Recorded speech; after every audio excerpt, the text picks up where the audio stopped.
નમસ્કાર મિત્રો, આજે સમગ્ર ગુજરાતમાં આજે મનરેગામાં 2500 કરોડથી પણ વધારેનું જે કૌભાંડ થયું છે અને એનું કૌભાંડ ઉજાગર કરવાવાળા આપણા ડેડિયાપાડાના ધારાસભ્ય શ્રી ચૈતરભાઈ વસાવાજી છે. આજે આટલું મોટું કૌભાંડ કર્યા બાદ પણ આજે નર્મદા જિલ્લામાં તમે પરિસ્થિતિ જુઓ. આજે ભરૂચના સાંસદ મનસુખભાઈ વસાવા એક તરફ આ જ ટેન્ડર ની પરમિશન આપી રહ્યા છે, બીજી બાજુ દર્શનાબેન દેશમુખ જે નાંદોદના ધારાસભ્ય છે એ કહી રહ્યા છે કે ટેન્ડરમાં જે બજેટ જે જાહેરાત કરી છે એમાં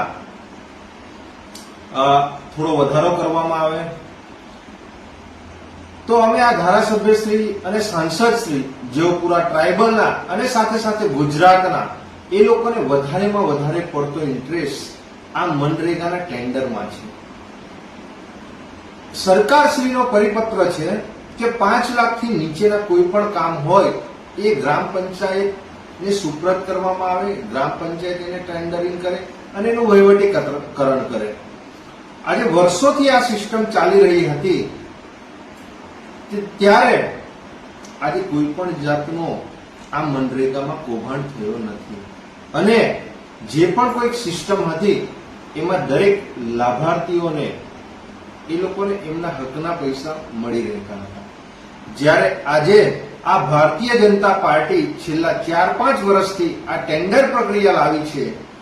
અને એનાથી આજે 2500 થી પણ વધારે કરોડોનું કૌભાંડ થયું છે અને એ કૌભાંડમાં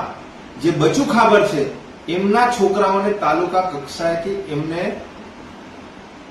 જામીન મળી જાય છે અને જે આ કૌભાંડને ઉજાગર કરવા માટે એક ધારાસભ્યશ્રીને આજે હાઈકોર્ટમાં પણ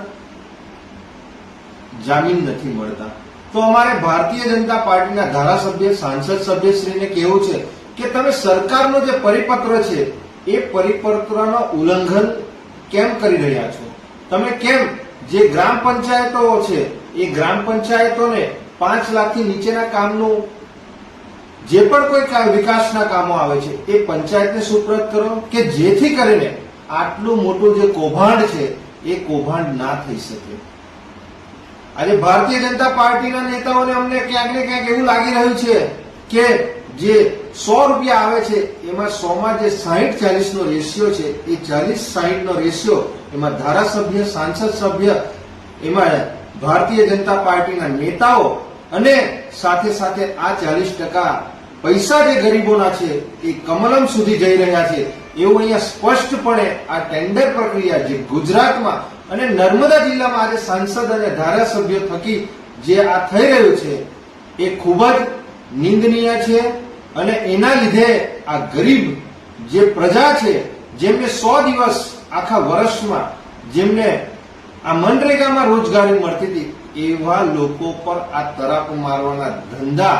આ ભારતીય જનતા પાર્ટીના નેતાઓ એમના ખિસ્સા ભરવા માટે આ સમગ્ર કાવતરાઓ કરી રહ્યા છે. એ બાબતે અમે આવનારા દિવસોમાં ગુજરાતના તમામ સરપંચશ્રીઓને કહેવા માંગીએ છીએ કે આ ટેન્ડર પ્રક્રિયાઓ આવનારા દિવસોમાં રદ થાય અને જે સરકારશ્રીની જે ગાઈડલાઈન છે એ ગાઈડલાઈન પ્રમાણે ગ્રામ પંચાયતને જે પણ 5 લાખથી નીચેના કામો છે એ કામો સુપ્રત કરવામાં આવે અને ગ્રામ પંચાયત જ એનું વહીવટીકરણ કરે એવી તમામ ગુજરાતના સરપંચશ્રીઓને અને આ ભારતીય જનતા પાર્ટીના નેતાઓને અમે અહીંયા ગાડી કહેવા માંગીએ છીએ કે જેથી કરીને આવનારા દિવસોમાં આ ભારતીય જનતા પાર્ટીના નેતાઓ જે કૌભાંડ કરી રહ્યા છે એ ના થાય અને ગામનો વિકાસ થાય એવી અમારી લાગણી અને માગણી છે. નિરંજનભાઈ વસાવા, આમ આદમી પાર્ટી, નર્મદા જિલ્લા પ્રમુખ.